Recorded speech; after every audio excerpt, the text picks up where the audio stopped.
ये जो 2 साल का नियम बना है, ये साबित कर रहा है कि लखनऊ दिल्ली में सब कुछ ठीक नहीं है। और इस प्रदेश ने जो डीजीपी दिए हैं, जो नई परंपरा शुरू की कारवाहक की, आप देख लीजिए 50 पायदान हैं। वो अधिकारी कितने निराश हैं, कितना मनी मन दुखी हैं कि उन्हें मौका नहीं मिला काम करने का।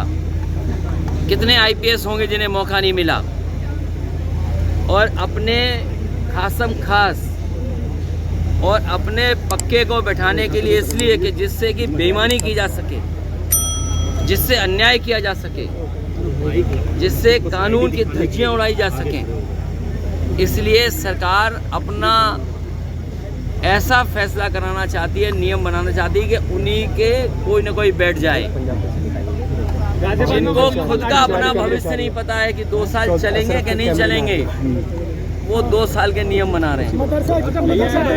मदरसे को लेकर जो अभी माननीय सुप्रीम कोर्ट ने इलाहाबाद हाई कोर्ट के फैसले को रद्द किया है, साथ ही फटकार भी लगाई है यूपी सरकार को। देखिए, ये फटकार कोई नई नहीं है।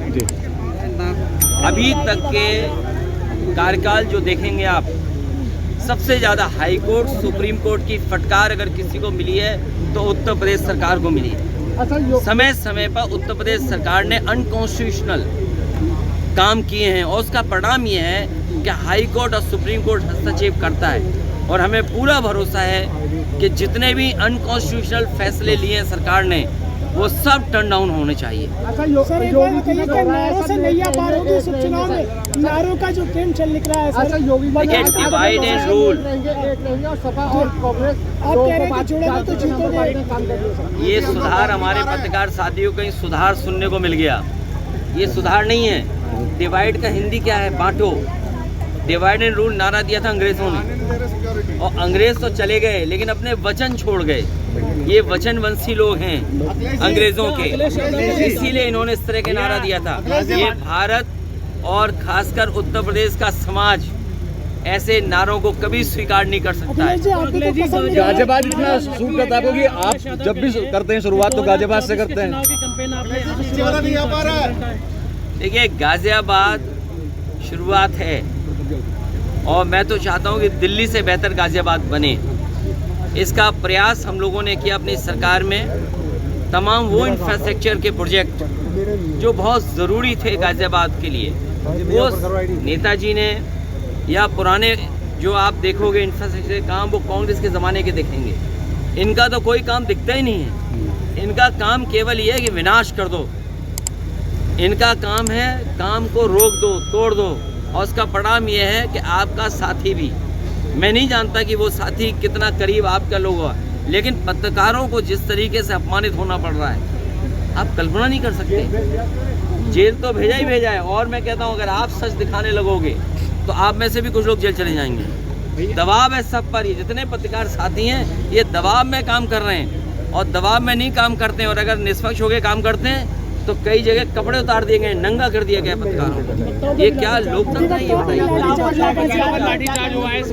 देखिए, जो कोर्ट में हुआ और अधिवक्ताओं के साथ इस तरह व्यवहार पुलिस को नहीं करना चाहिए। अगर कोई बात कोर्ट की थी तो मैं समझता हूँ कोर्ट में अपने प्लेटफॉर्म है, उन दोनों पक्षों का बात सुनी जा सकती थी। लेकिन पुलिस ने भी अपना गुस्सा क्यों उतारा? किसका गुस्सा उतारा जा रहा है?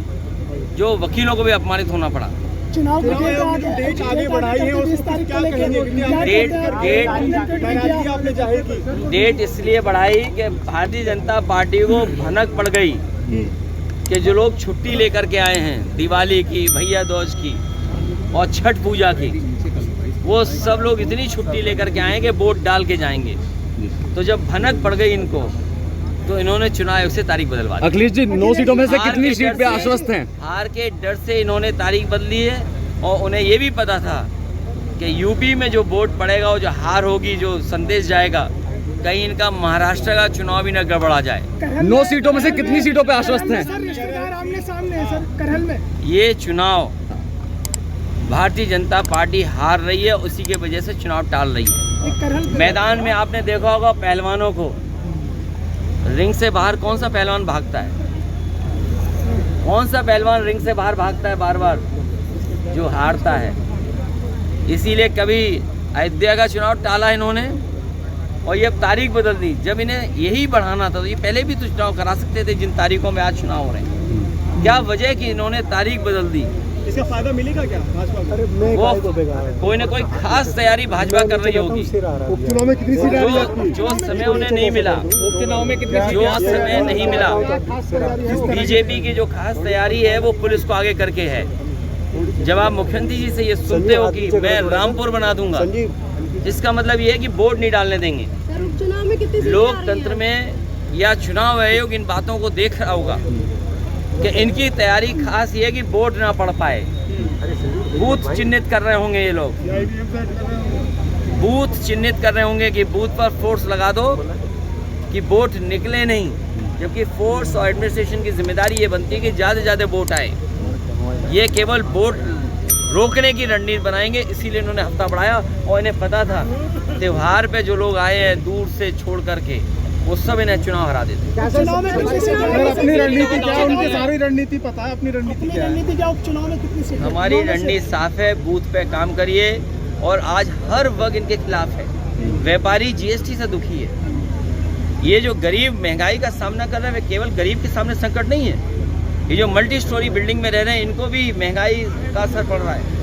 और जितना भी जीएसटी से व्यापारी परेशान है, शायद इतना कभी व्यापारी परेशान नहीं रहा होगा। 9 सीटों में कितनी सीटें सर?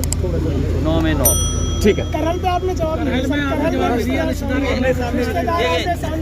आपको ये बीजेपी से पूछना चाहिए कि जो लोग परिवारवादी आरोप लगाते थे, वो कहाँ रिश्तेदारवादी में फंस गए, जिन्हें प्रत्याशी नहीं मिला। और मैं आज कह के जा रहा हूँ आपसे, अभी तक की सबसे बड़ी जीत भैया किसका है और सबसे बड़ी हार आप करेल विधानसभा से देखो।